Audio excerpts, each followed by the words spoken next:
Saludos cordiales, un gusto. Mi nombre es Lexi Nayeli Sánchez Lozada, estudio en la Universidad Técnica de Manabí, estoy en el primer semestre de la carrera de Derecho. Les voy a hablar un poquito sobre la conquista de América, espero que les guste. Primero, quisiera realizar y resaltar que la conquista de América consistió en el proceso de ocupación del continente americano y juzgamiento de sus poblaciones por las potencias europeas, especialmente España, Portugal, Inglaterra, Francia y Holanda. La conquista se concretó mediante una serie continua de acciones militares contra los pobladores originarios de América, para invadir sus tierras y someter a sus pobladores, en algunos casos, tras un verdadero exterminio. Esto último también fue ocasionado por la difusión de epidemias que mataron a millones de indígenas. Esta colonización española, portuguesa, inglesa, francesa y holandesa en América fue esencialmente capitalista. Sus objetivos fueron capitalistas y no feudales: organizar la producción y los descubrimientos para efectuar ganancias prodigiosas y para colocar mercancías en el mercado mundial. No inauguraron un sistema de producción capitalista, porque no había en América un ejército de trabajadores libres en el mercado. Es así como los colonizadores, para poder explotar capitalísticamente América, se ven obligados a recurrir a relaciones de producción no capitalista como la esclavitud o una semi-esclavitud de los indígenas. Producción y descubrimientos por objetivos capitalistas, relaciones esclavas o semiesclavas, formas y terminologías feudales, al igual que el capitalismo mediterráneo, son los tres pilares en que se asentó la colonización de América. Los españoles no pensaron en ningún momento explotar dichas tierras directamente con sus propios trabajos, sino que se daba por supuesto que el trabajo correría a cargo de los indios. Tras algunos intentos de imponer la esclavitud indígena, con ese fin, al ser rechazados por la corona, como solución al problema, se implantó la institución conocida con el nombre de encomienda.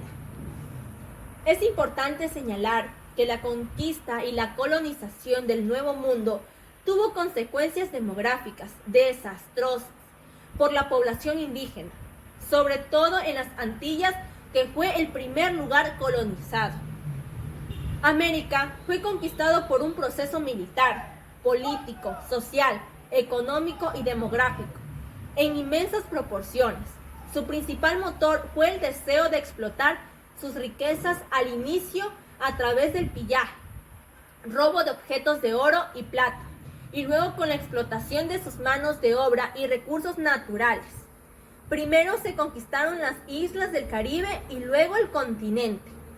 La conquista de América por parte de España no fue tarea fácil. Colón y sus pequeños grupos de castellanos desembarcaron en una pequeña isla antillana, bautizada en un principio con el nombre de La Española, pensando que se encontraba en el famoso Zipango, región que suponía que estaba situada en la región oriental asiática. Por otro lado, si bien los nativos acogieron favorablemente en un principio a los españoles, a los que consideraban como enviados de sus dioses, pronto se darían cuenta de su error por su insaciable avaricia y deseos de riqueza sin límites, y a partir de ese momento intentaron oponerse por todos los medios posibles a su conquista, que duraría más de 6 décadas. Si al final los españoles consiguieron conquistar gran parte del continente americano, fue debido principalmente a la división y enfrentamientos entre los propios indios americanos, más que a los méritos propios de los españoles, que en bastantes ocasiones se enfrentaron entre sí por la infatigable búsqueda del dorado. A la conquista siguió la colonización, es decir, el establecimiento del conquistador y sus descendientes. Fundaron ciudades, se construyeron casas, Se erigieron templos católicos, se impuso el gobierno europeo y se propició la explotación de la población local en minería y agricultura. La riqueza pasaba a las potencias coloniales y a sus representantes en el territorio americano. El coloniaje se mantuvo a lo largo de los siguientes siglos, hasta que llegaron los movimientos de independencia. Tras la colonización había variedad racial. Convivían criollos, indígenas, mestizos, negros y mulatos. A pesar de esta variedad, la sociedad era desigual. Los criollos acaparaban todo el poder y el resto se encontraba bajo su dominio. Además, la cultura española se impuso sobre la cultura indígena en todas las órdenes. Dado que la diezmada poblaciones aborígenes no eran suficientes en número y en destrezas para el trabajo de fundación y sostén económico de las nacientes coloniales en Europa, se inició el traslado forzoso de esclavos africanos hacia América. Estos individuos eran arrancados de sus tierras y vendidos a colonos y latifundistas europeos para iniciar la explotación de los diversos bienes económicos que abundaban en el nuevo continente, ya sean agrícolas, minerales y pesqueros. Los negros esclavos carecían de todo tipo de derechos y estaban sujetos a la voluntad de sus amos blancos, mientras que los indios ocupaban en un estado de semiesclavitud, denominado servidumbre, encargados de tareas domésticas y explotatorias. Ninguno, sin embargo, era tenido por un individuo libre ni tenía derecho o bienes o propiedades. No obstante, la idea imperial de una Europa cristiana, propugnada por Carlos, acabó por hundirse apenas varias décadas después, ya que se acabara imponentemente la libertad del culto y de conciencia en el continente europeo y americano. La crítica moral al viejo sistema de la jerarquía eclesiástica y política había posibilitado el auge de un nuevo modelo de entender el hombre y el universo. La conquista y la colonización tuvieron un carácter mercantilista. Las materias primas coloniales estaban dirigidas al comercio internacional. En América, las clases gobernales de poder económico, aunque gustaban de los títulos nobiliarios y de los privilegios feudales, eran en esencia burguesías, pues eran dueñas de minas o de haciendas y estaban en todas las estancias agrícolas, cuyas producciones no eran como la de la época feudal. Eran en esencia burguesías, pues eran dueñas de minas o de haciendas y estancias agrícolas, cuya producción no era como la de la época feudal, de pequeña escala, para el autoconsumo, sino que la vendían en el mercado local e internacional.